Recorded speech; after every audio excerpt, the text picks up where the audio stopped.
First of all, thank you so much for coming out on a Saturday. I truly appreciate it. So I am Lana McAra. I've been published since 1996, and my book number 42 is coming out this year. And so I've been in this world for a long time, and that's why you're seeing me out there a lot more right now. I've been ghostwriting for the last 10, 15 years. I haven't been writing my own material until recently. Thank you, COVID. So that is why there's like a break, in my career. My pre-divorce name is Rosie Dow, which you're going to see on that book. My post-divorce name is Lana McAra, which is going to be on my book that's coming out later on this year.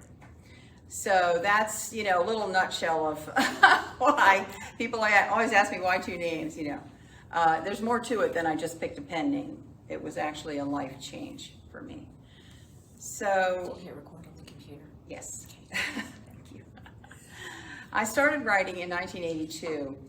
I was an education major. Yes, I am an English teacher. And I was an English minor. And I hated to write. Every time there was a school paper, I would get good grades, but I just didn't like it. It was so boring to me. And so if you told me back in those days that I would be a published author doing this for a living, I would have said, you are out of your mind completely. I would have never believed it.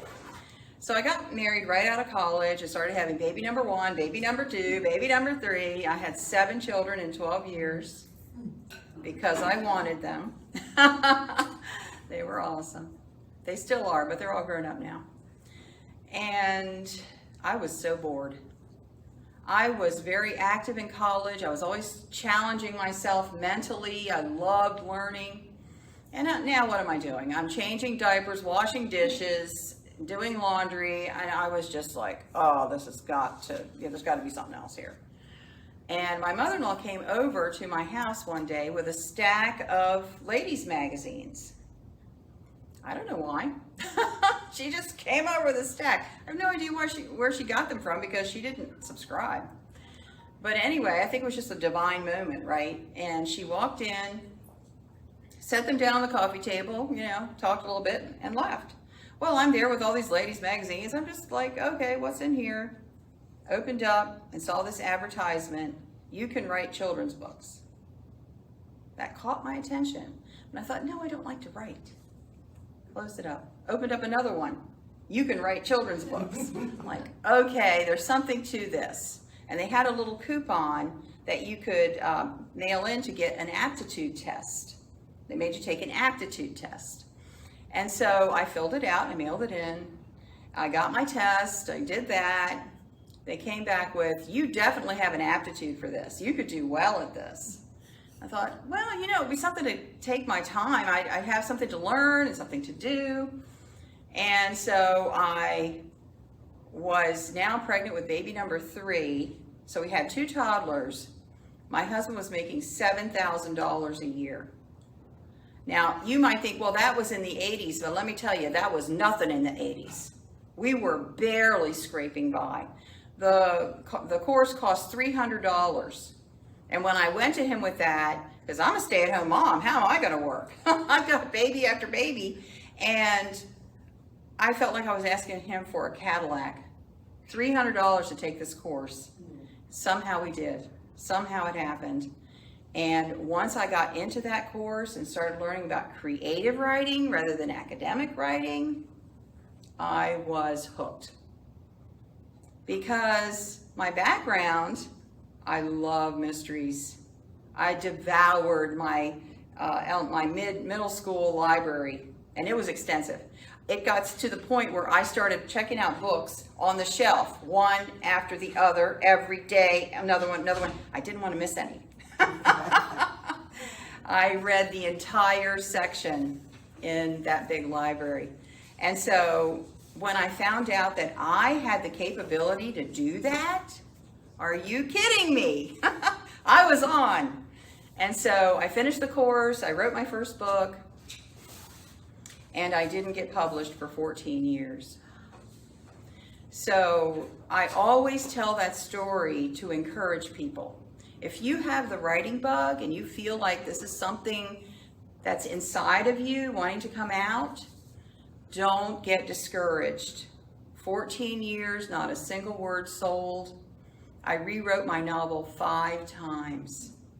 After the 3rd time, and all these rejections, because I'm sending it out to publishers now, and in those days that meant printing that much paper, putting it in a box, and taking it to the post office, and waiting a year to hear back, or you might never hear back. So it was a lengthy, arduous process in those days. And after the 3rd iteration wasn't working, I thought, well, if I start writing historicals, there's probably less people writing historicals, so I have a smaller competition, level there. So I took my story, I set it back in the Old West, rewrote it to match the Old West, and went at it again. And my second time through, number 5, Barbour Publishing picked it up, and they picked up every book I wrote after that. I was a reader's favorite that year, and I won a national award 4 years later. So that 14-year period, I was putting myself through writer school, because truth be told, you cannot learn it from someone else. You have to work it, work it, work it. And it's good to have a coach and a mentor, because they can give you feedback, constructive feedback.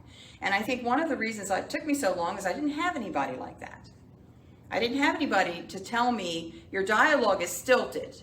You need to break it up. You need to do this. I was just looking at it like, I know it's not right, but I don't know how to fix it. And so eventually I broke through. But there's another part to this story, and that is I went through a major personal development the year before my book was sold. I was locked down emotionally. I was from a very dysfunctional family. My childhood traumas were still there.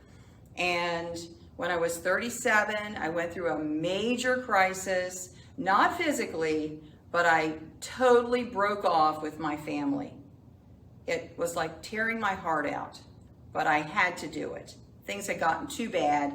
My children were being affected. I finally said, enough. And that year, all of a sudden, I started showing up. I realized, I'm not as introverted and scared as I thought I was. My personality started to unfold, which really freaked out my husband, by the way, because I did a flip on him, like a 180. And so the next year, my book got sold. And I believe that part of my process was I had to unlock my own emotions in order for my characters to be expressing their emotions. And when the dialogue was stilted, it's because I was holding myself back, so I couldn't put into them something I didn't have. And so don't underestimate your own personal journey. If you're writing and you haven't made it yet, I don't think anybody ever does really make it unless you're James Patterson at some level. And I'm so curious to find out when that switched. He said at the book signing that he had been rejected 31 times on his first novel. I was rejected 19. I thought that was bad. But, where did it change? What was the key moment, When I won that national award in 2001, which that's the book that you have there. When I won that award, my career kicked up into gear, because I started to get recognized as somebody who knew how to do this. And my publisher hired me to be an editor for them, and also hired me to do book coaching for some authors who were struggling that they thought had real merit. And so those things were, happening in my own development in my career, but I wouldn't say that was actually what flipped the switch. That was a a peak moment that took me to the next stage, So, if you're waiting for some big, like thing to happen, I remember so clearly how my stomach would be in knots. If I could only talk to this certain person, or if this certain person would only notice me or promote my stuff, or maybe the review from Publishers Weekly, that would do it. That is not even correct. That's not how it works. This is a stair-step process. And there's no one thing that's going to do it for you. It's just a matter of plain old dogged perseverance. You get in there and you just keep going and you just don't quit. And if you get knocked down, you're like, okay, learn something there. Let's go again. And you just stay at it. That's really the key to success. In believing in yourself. I couldn't quit. There were times in those 14 years I put that manuscript in a drawer, slammed it shut, and said, I'm done. I'm tired of this. I'm tired of the rejections. And sometimes people would say, oh, I took my rejections and I papered the wall. Are you freaking kidding me? I threw those babies in the trash. Why do you want to hold on to that? Let it go. Get out there and just keep on going. Because there are so many ideas, there are so many possibilities, so much potential. Don't limit yourself to one thing. Just don't get too hyper-focused. If this isn't working for you, there's something else over here. If that idea didn't go, try another one. Because your life is filled with nuggets. And that's what we're going to be talking about today. What to do, how to get an idea. So what I started doing was I started looking at my own experience. I was having trouble getting my main character to be real. And so I took myself and I made myself the main character of my first book. And I said, what would I do here? What would I say here? How would I feel here? And that's how I wrote it. As I learned the technique by doing it, then I was able to create other people as main characters that were nothing like me and still be able to portray them in a well-rounded way. I also created a lot of worksheets, charts, all kinds of helps. For each character, each main character, usually there's 3, I fill out at least 6 forms before I begin to write them. And that gives me a full-body 3D view of who this person is. So there were some tricks and things I learned along the way that helped me write faster and better as I went through. Because, by the way, I'm a project manager. When I realized I was doing repetitive tasks that were mind-numbing, I figured out a way to shorten that down, do it a different way. So that's why 42 books, raising 7 children, and homeschooling them, and all of that happened because I had a system. And I teach that system to writers, other writers. So how do you find an idea? Look into your own life and identify the major turning points in your life. The before and after moment. We have a lot of them. That break with my family was a before and after moment. My divorce was a before and after moment. I had a stalker in 2014. Definitely a before and after moment. Those times when you sit there and you get that diagnosis or you get the news and something inside of your core yells out to you, life will never be the same. That cold feeling that you get. That's the feeling that you're looking for. Those moments, those are the events. And there's 4 criteria for whether it would work as a kind of a seed, as a novel, or even as a personal development self-help book as well. This would work for that too. Is it universal? If you are an astronaut getting ready to board, that's not universal. You might be feeling all the butterflies and know this is a before and after moment, but nobody else is really going to understand that. But if you get a diagnosis or there's a car accident or whatever, something that's universal, And number 2, relatable.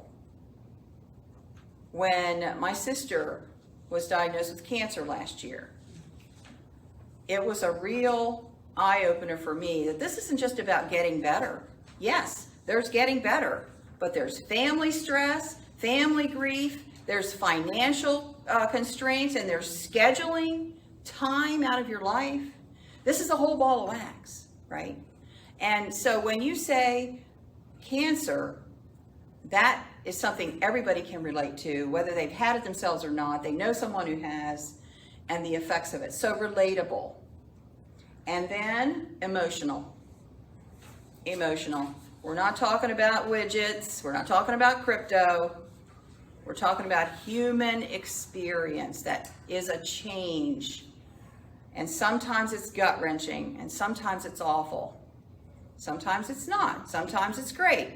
Baby number 7 came along, and that was awesome. That was also life-changing, but it's just whatever you experience that you can portray and deliver in a way to tell a story. And then the last thing is it's life-changing. It's life-changing. A before and after moment. So what do you do with that? We're not writing a memoir here. We're writing fiction. You have pretend people in pretend settings. The whole situation is not real. None of the people resemble anybody that was involved. And so you take it down to the core of it. So when I had a stalker, I was traumatized. 2 years this went on. It was about 6 months of the actual stalking, and then 1.5 years of court, police, and all this crazy stuff. So those feelings, even though I was terrified at the time, I have to admit it, I'm a novelist. I'm going to capture all of those emotions. I'm going to record them, and I put them in a journal.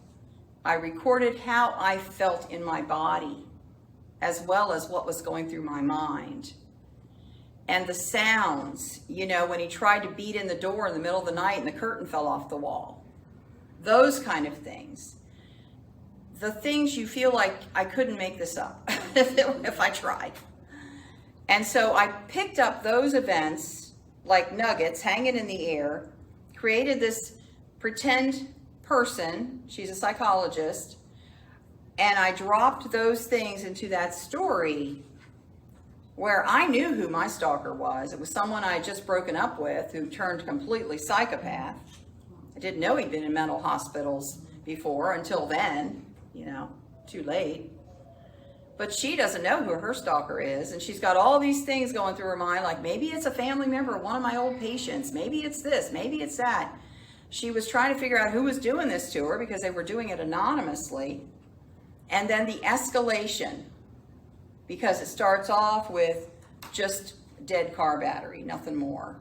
Then it goes to the next thing and the next thing, and a brick through the car window, and a brick through her house window, and all of these escalation was what I wanted to portray. The escalation in the book was not the same as the escalation I had, but yet these things do escalate. And then the police attitude.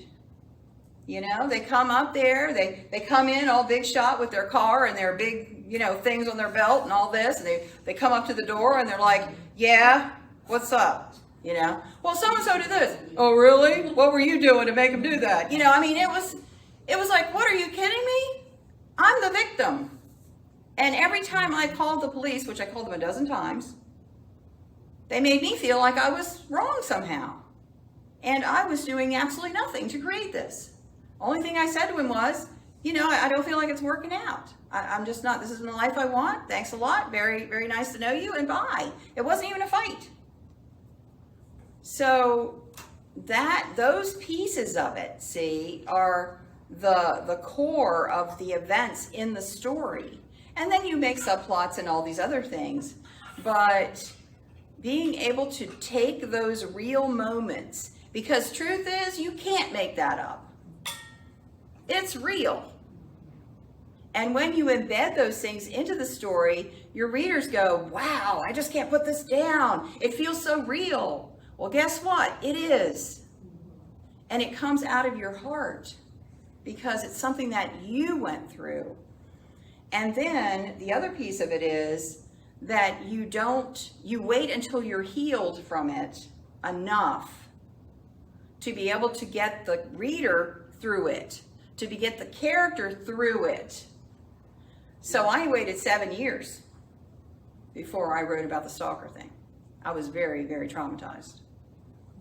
When I made up a storyboard, I had my 6 characters, and I put it on a foam board, and I set it up on my desk on the side, and it sat there for 5 years. Because every time I tried to do it, I would get all these emotions stirred up in me, and I'm like, I'm not going to traumatize myself, trying to write this.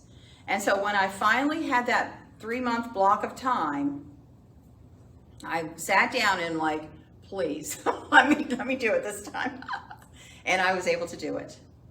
So the book is not to traumatize the reader. And I see this so much where a writer wants to pour their current hot emotion into something when actually what they're doing is they are traumatizing the person reading it because we are imbibing what they're putting out, right? So you want to be able to take the character through that crisis and bring them out to a better life, wiser and happier and more self-awareness and all of this so that the next phase of their life, they're coming up a notch, ready, more prepared for what's ahead.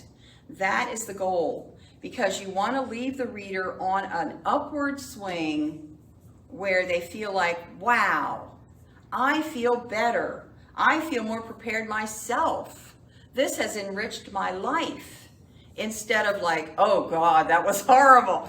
I have even watched movies that do that. You want to give someone something that is going to be positive in their life, something that will help them. Yes. So that is a key part of it. Wait until you're healed enough. Some things we never heal totally from, but enough so that you can give this information to someone and end up on a positive note. Yes, there is hope for tomorrow. There's always hope for tomorrow. And this is something I've had to come to grips with in my own life. There's always hope for tomorrow. So find it in your story. Find the hope for that person. Find the next step. Find a way to get them on their path, feeling more prepared than they were before. So how do you do this without being cheesy?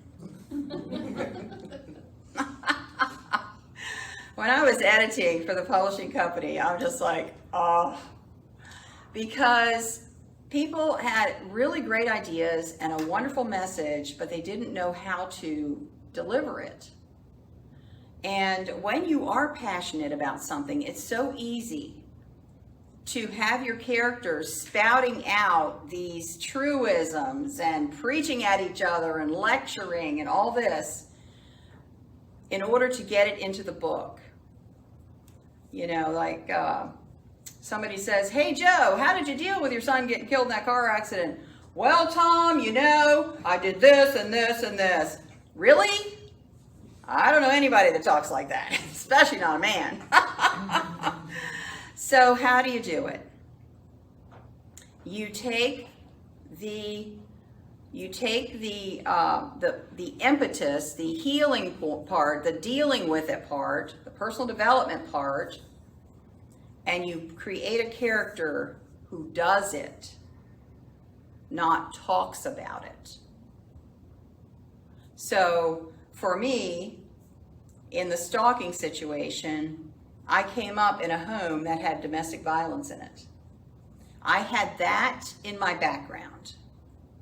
So if I was a character and this stalking situation was in her future, I would put that kind of history to relate so that the weakness of the character, I don't even want to call it a weakness, actually the background of the character is going to make an explosion of emotion when this thing happens. So that when the reader sees something happened here and they go, oh no, she is going to freak. She is going to totally freak, because you set it up originally. And then you watch her freak. You watch her explore solution 1, solution 2, solution 3. And then she comes to the right thing, the real thing that's going to help her, and she sails. That's how you embed it into the story. No long dialogues with all this information, no long blocks of text with lecture in there, like a sidebar from the author to the reader. No, none of that. You trust the reader to get it. And that's a huge point. You trust the reader to get it. If you have set it up properly, they will get it at a deeper level than anything you could tell them. Because telling them brings down the curtain. Showing them through the actions and emotions of the character goes right into the heart. Because reading is, okay, I'm outing myself here. I'm a hypnotist. I think we talked about that, Jane. I don't do stage hypnosis, but I do therapeutic hypnosis. And in my hypnosis training, I learned we go into hypnotic trance when we watch a movie, when we read a book, when we're engaged in anything where we lose time. Watching ball games can be a hypnotic trance. Anytime when you say, oh wow, look how late it is, I gotta start dinner. That is a hypnotic trance. We do it all the time. We phase out because we're so engaged in something. So reading is a hypnotic trance. We get enmeshed in the story, in a well-written story. And so my goal as the writer, I have one rule in my editing, in my writing, in my book coaching: do not wake them up. Let them sleep. So using small words, simple sentences, clear language, direct approach, having the characters acting in their flow, in who they are. Because if you throw in a 50-cent word, they're gonna go, oh, what does that mean? That woke them up. Or if you have a character that isn't responding in character, if they're breaking character, the reader's gonna go, wait a minute. So he said so-and-so back there, now he's doing this. You woke them up.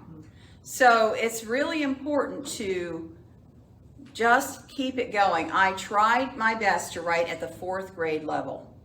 Now I write full-length books, but you'll find the language is very simple, short paragraphs, short sentences. I want to disappear. As the writer, I want to disappear. I want the story to be the only thing they're thinking about. And that has caused me to put an X over a lot of really cute stuff. Because you can't be cutesy and keep them asleep. You want them to stay in the trance. If you get anything from me today, if you're a writer, that is the point I want you to keep with you, because that makes the difference from a newbie, a wannabe, and a pro. That is the piece that took me from being just another novelist to where I am now. Don't wake them up. Just don't wake them up. You want them to look up and say, 4 o'clock in the morning, oh my God, I have to work tomorrow. That's what you're after. That's right. And when you do that, they will love you. They will love you. And the next time they see your name, they're going to be grabbing it. Yeah.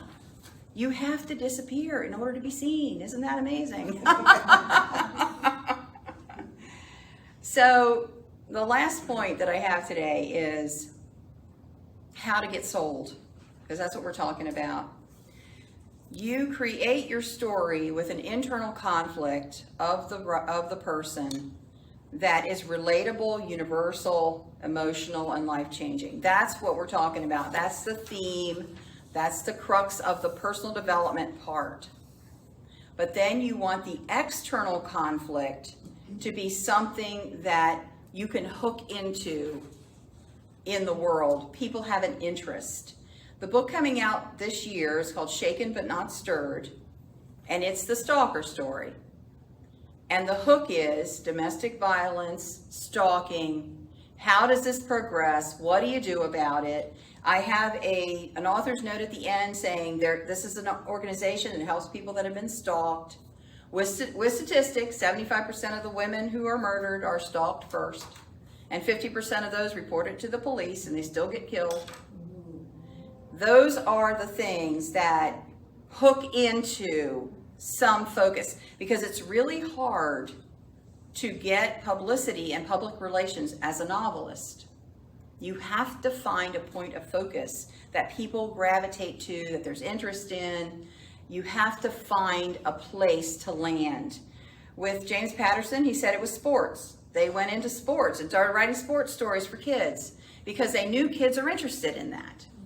And so when you find something like that where you can connect to something, it could be a place, it could be some activity, not necessarily a sport, or it could be anything, as long as there are a lot of people interested in that particular topic. So that's what is known, that's what is meant by a hook. You hook into someone, because you know those people have already been doing a lot of publicity. Their name's out there. There's all kinds of stuff about these different topics. So when you have something like that, you're hooking into their promotion, you're hooking into their connection, and that's going to help you. So you lead with this, and you get them with this. You get your publicity from the outside, but you catch the reader from the inside. You give them an experience that they love, and that's how you become successful, and that's how your numbers rise, and that's how you have people sending you fan mail. And I had fan mail. My kids would, the mail would come, my kids would be all over the dining room table trying to see who did what. What an awesome thing. Any questions now? I have like a million. Okay. She was texting me. I was taking notes on one page and putting my questions on the other one. I told you James Patterson. Yeah. Oh, I forgot a pen, that's why I had to do this. Anyway. So, let me think. So, I was thinking how you went, I'm reading a historical fiction right now, and a lot of things that you said, maybe, it's a pretty heavy one. Mm-hmm. And when I read, some historical fictions are very light, this one's heavy. Yeah. It's like, the history that's involved in this, she has to be so knowledgeable of it as I'm reading, and I'm thinking, I'm not getting lost in it because how heavy it is. Yes. And the vocabulary is very high. And sometimes I do feel like I have to stop and look something up in the middle of reading it, but I'm still enjoying it in the way that I'm just impressed with how much knowledge she has about this history, or thinking about how much research she had to do with this book. But you said you added history into your first book, I think, I just moved the setting to the past. So did you have to do a lot of research? Absolutely. I spent a full year or more just researching that. And I was reading novels that were set in the past because I heard that Dickens read 600 books about the French Revolution before he wrote Tale of Two Cities. So that really impressed me. Well, first of all, I started reading, doing research from research books at the library kind of thing. But then I started reading books that were set in the Old West by some of the masters of Western writing. And I actually had a notebook, and when they made coffee, I wrote down how they made coffee. When they saddled a horse, I wrote down how they saddled a horse. I never saddled a horse in my life. I need to know how they lived. Yeah. And so I was actually taking notes on their research as long as I knew that it was somebody reliable that I was following. So I filled a whole notebook. I mean, a 3-binder school notebook full of research. But after that first book, and maybe the second one, it became so ingrained in me, I didn't really have to look at my notebook too much anymore, unless I need to pull up a point, but it was in my head now. And when they went into their lifestyle and all that, I knew it. I knew it already, and that's why I wrote Westerns for a long time. I don't know how many I haven't counted them, but I have a lot of Westerns out there because I love the genre, Yes. for one thing. I always, it's my favorite genre, and I always wonder, are they historians? I mean, you have to be a historian to write a historical fiction. Yes, you have to know how to find the information, yeah. What else was there? Okay, anything I else? just Someone else? 'Cause I have some- Allie? We can take turns. I have a Yeah, couple take too. Okay, so I don't know if I was envisioning as you spoke things that I could do and how I would do them, but I might have missed due to my ADD moment. Did you, when you said how you hook them using someone else's publicity, or how? Would you have an example of that, or how would you do that? Or how Yes. Let me see here. Well, let's just stick with the stalker thing because my brain is going too fast. There are so many organizations out there that help women in distress. So when I'm actually starting right now to look for podcasts that talk about women's issues, talk about domestic violence and that kind of thing, to get on there, talk about my story and how I put it into a novel. That is a complete publicity piece right there. And so if you have a connection to football and you want to write a story that has really, it's about the person, but it just happens to be in football territory, you can still say, oh yeah, I played football in high school, and you know, this came to my mind and it's been on the back burner now for 30 years and I just finally got it out, and I love it because I love football. That's the kind of thing I'm talking about. You're hooking into other topics, and because you're pulling this from your life, you're authentic about it. You're actually delivering something that meant something to you. That's another key to being able to get publicity, PR. Because if you're just going out there and grabbing something out of the air, you have no connection to that personally. It's hard to break through because they see you as somebody that is just looking for some personal advancement and not really concerned at all. So that would be kind of like the back end of the same issue, the same idea. Okay. Ellen? Thank you. I just want to know, what's a writing day for you? Do you sit down with a particular number of words, like James Patterson said they wrote 1,000 words a day, or do you have a plan about when you write, or that type of thing? If you could share that. Well, that's a good question because I was laughing in my seat when they were talking up there. I go on writing binges. I will write one day for 4 or 5 hours until my brain is really getting tired. Dive into bed. I might get a bite to eat. Dive into bed. Sleep for 3 hours. Get up. 8 o'clock at night, I'm back up. I'm at the computer, writing another 3 or 4 hours till I can't write anymore. Another little bite to eat, back into bed, and I just rotate like that for maybe 24 to 48 hours. I'm in a writing binge. And then I don't write again for a week, maybe 10 days. I get it all out because the mental process is so intense, and I'm living in the world. I'm dreaming the book. Might as well write. Until eventually something goes, okay, that's enough for now. And then I put it away. I go sleep for 14 hours. And then I get up and go on with my life, just like anybody else. Do my shopping, go out, whatever I want to do. But I do write more than one book at a time. How in the world do you do that? I do another writing binge. Wow. Yeah. That's pretty amazing. I can't imagine writing 2 different stories. So with writing fiction, are you allowed to use a real live person in the book, or do you? Such a good question. Yes, you can. You can do that. There are some challenges. There's, first of all, legal challenges.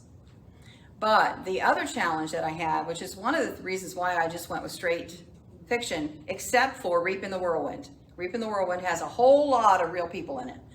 But real people don't cooperate. They are so stubborn. You put a real person in your book, like Uncle Joe, he's such a character, he'd be great in a book. And then you get to a certain point and Uncle Joe goes, I'm not doing that. I'm not saying that. I'm not doing it. And you're dead in the water. You're never going to get Uncle Joe to do what he wouldn't do.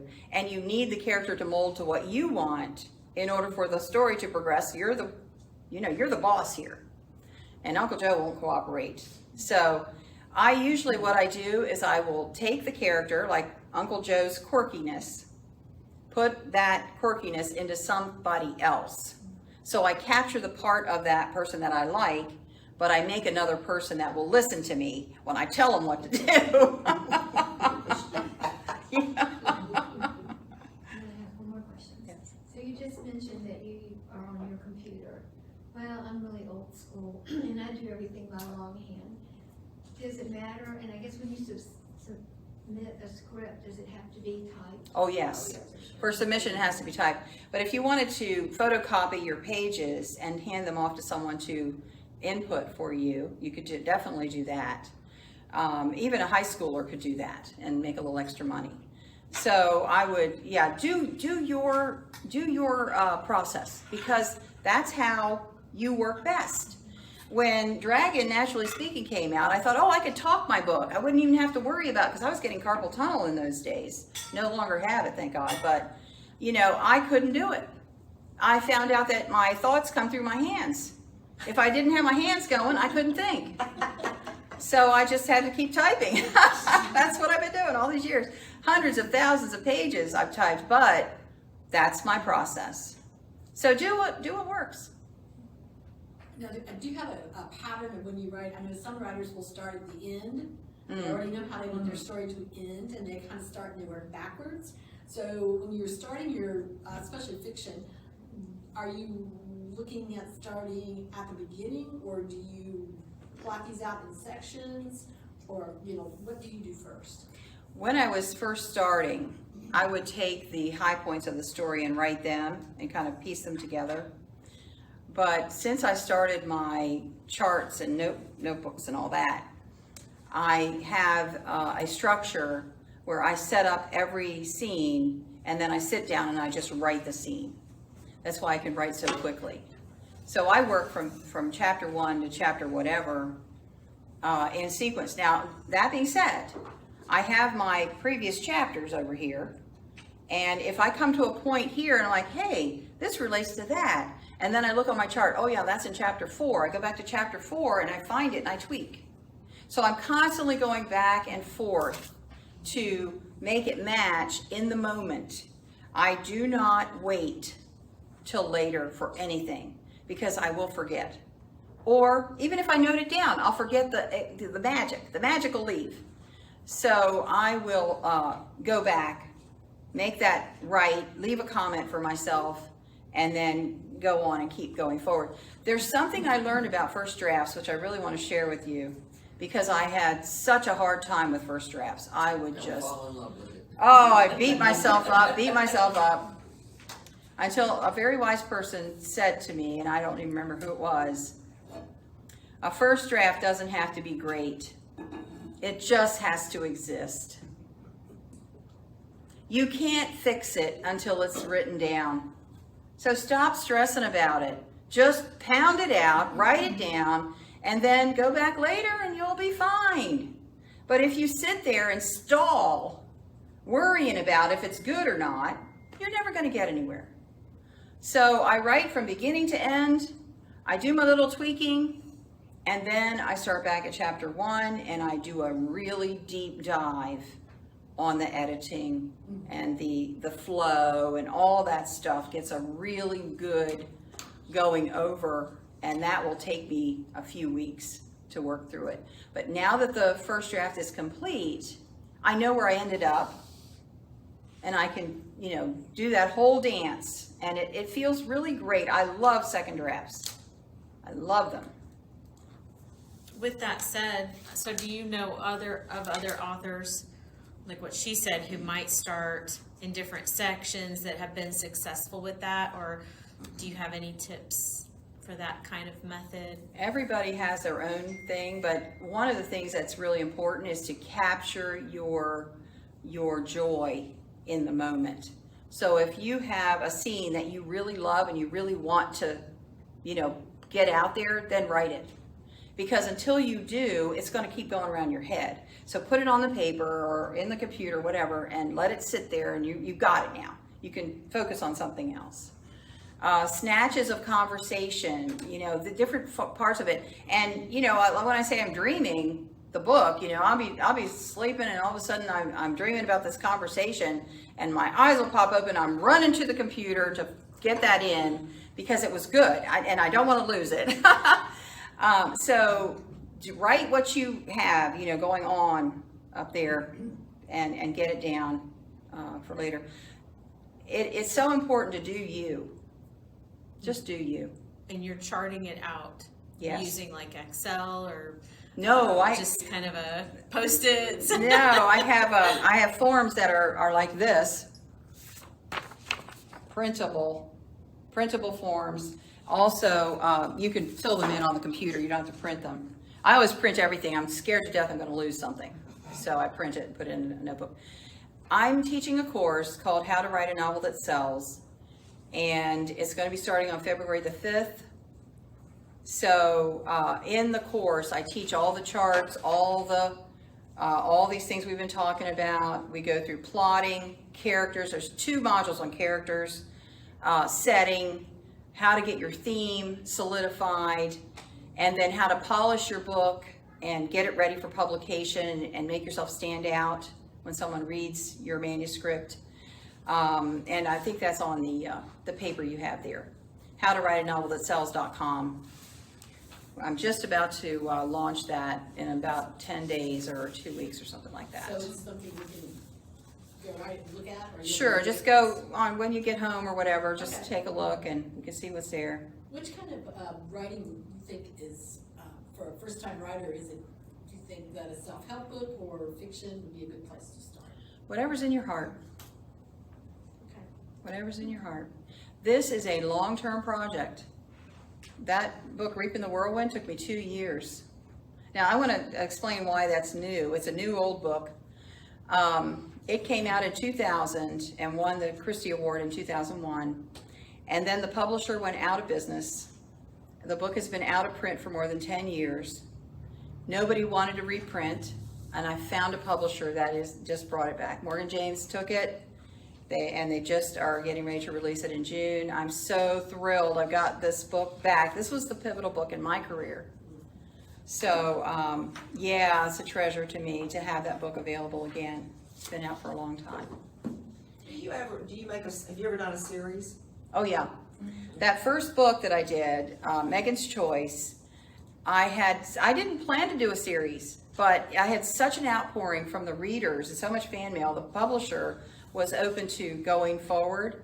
And so it isn't actually a true series where you end the story and pick it up. It's more like a spin-off where I take another character and we keep going in book 2 and then another character from the previous books and keep going. So the setting and the larger community is the same. And you see some of the characters from the old books in the new ones, but the stories stand alone as well. And that's a 4-book series called Colorado. It's called Colorado. Unfortunately, it's not in Kindle. The publisher didn't put it there. How about the library? Possibly, you can ask. So, yeah, Colorado. It is on Amazon, but you have to get it in the, personal people selling older books section. Yeah, that is a legal issue that I am coming up against, and I'm getting ready to get a lawyer to write a letter to the publisher to tell them, give me my rights back. If you're not going to put it out anymore, then I need to have them back. So, yeah, that book sold 250,000 copies, and they're letting it go. Sometimes these people it just doesn't make any sense to me. They have their reasons, I'm sure, but yeah. So, well, thank you so much. Anybody else? Thank you. I have a question, Mm-hmm. not about the writing part, but about, you said that you were a ghostwriter. Can you Yes. tell us for some authors we may have heard of? Oh, it's private. It's a private contract. If I say a name, can you just shake your head?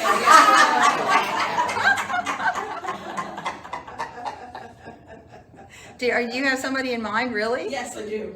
Somebody who's a Florida person. Oh, okay. Well, I don't know. And she writes historical romances, but I think she's dead now. Oh, okay. No, that's not me. That's not me. Right. Yeah, yeah, but that's not me. Okay. I write, when I'm ghostwriting, I'm working on my second ghostwritten novel right now, but I write primarily business, leadership, personal development. I've written books for 2 medical doctors. One of them's a dermatologist and one of them is a naturopath in Canada.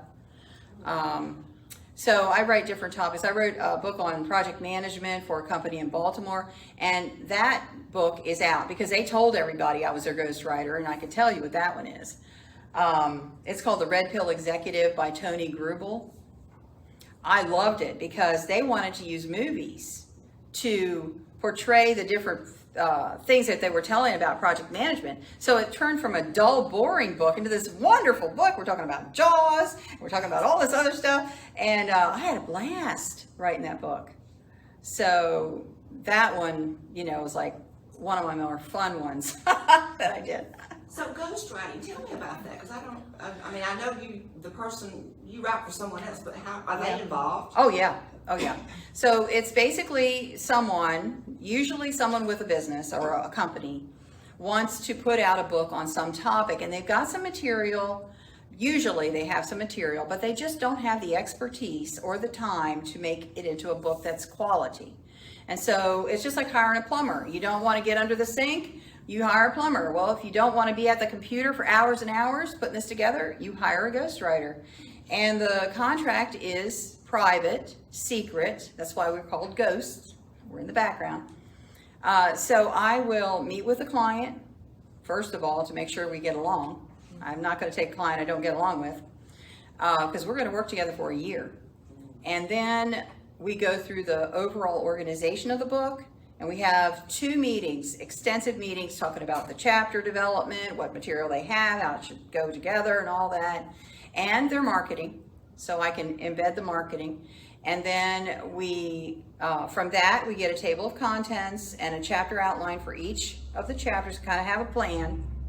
And then I take chapter 1, write it, have a meeting, we talk over chapter 1, talk over what's coming, then I write chapter 2, chapter 3, whatever, until I finish the book.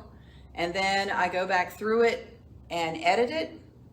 And the client, the author, is with me every step of the way. Every chapter, they read it, they bring me feedback, I go and make it what they want, and then we go to the next chapter, they read it, give me feedback. Sometimes I say, I need 2 case studies. What have you got? They might have to go back and research a little bit to find them. Then they'll bring me the case studies, and then I'll embed them into the text and so forth. So it's almost like a tennis match where we go back and forth with it. And then the book comes out, and it's their book. I don't have anything. Nobody knows it's been ghostwritten. No. But so do she. Well, look at Prince Harry. Oh, yeah, he didn't That write says that. ghostwritten, but Yeah. but that Well, we know he didn't write that. So. No. You don't usually say and. And, right, and. Celebrity and author. Right, Yeah. right. But with mine, it's completely secret. If they want to go on LinkedIn and say, that I wrote it, that's fine. But most of the Do you get time, paid up front or? I get paid in increments, but I always get paid up front. So for the developmental part, I get paid, then we do the development of the chapters, and then I get paid every 50 pages. I get another check. So I get paid, I write 50, Building contract. paid, I write 50. What's that? Like a building contract. Kind of, because once I deliver the pages to them, they got the stuff. I don't need to get paid after that. And I learned the hard way. That's not my first rodeo. I've been doing this for a while. And when somebody balks at that, I take that as a red flag, and we're not working together. Yeah. So when is your new book, Shaken But Not Stirred, due come out? It's at the end of production. I'm waiting for the final cover, and I'm sending them the final edits on the text, a couple of mistakes I found, and then we're going to production. So I think it'll be the fall, probably. Shaken But Not Stirred by Lana McAra. My own name's on it. I can't wait for that book to come out. So part of what I'm writing about has to do with the yacht race. And I've done a lot of research on like the America's Cup and that sort of thing. But I want to talk to a real person who actually races sales. So how would I find somebody? Go into organizations and just create a little email that says, I'm writing a book on this, topic, and I wonder if you would mind doing a short interview, recorded interview. And then there will be some people, and thank you, I will be happy to put an acknowledgement in the book. So it's tit for tat, right? So that you'd be surprised how many people will be happy to do it. You could meet on Zoom, hit record. Go to a boat show. Yeah. And just put yourself out there and ask. Well, and these days there's Facebook groups too for all kinds Facebook of groups? things. You can find people in a different Yep, profession. Go sailing. I'd love to. Yes. I have a question about your chapters. Like, how do you know what goes into each chapter? Like, when to end the content and when to start it? Oh, that's a good question. I have something called a plot paradigm, which has high points in the story and crisis moments and things like that, so that I know that by chapter 3, the end of chapter 3, I have to have a powerful impetus to keep people reading. And so these kind of markers tell me how the action will flow because of what reader expectation is. And then I formulate it around that. And then the scenes come under that. I usually have 3 scenes per chapter, sometimes only 2. But the plot paradigm is really key for the flow and the momentum of the, This is another one of your forms. yes. I assume you did all this research and development of your process yourself. Did anyone teach you how to do that, or did you put it all together yourself? I took 2 writers courses. I got amazingly amount of information because I am a researcher, and they're just workshops, and then people would have something, it would spark an idea, and I'd go home and develop that and so forth. So yeah, we're talking about 30 years of collecting. And then my psychology work and my hypnosis work and all that added into it. It just became a body of work over time. Yeah. Yeah, we're ready. We're done. Thank you so much. Thank you. Thank you.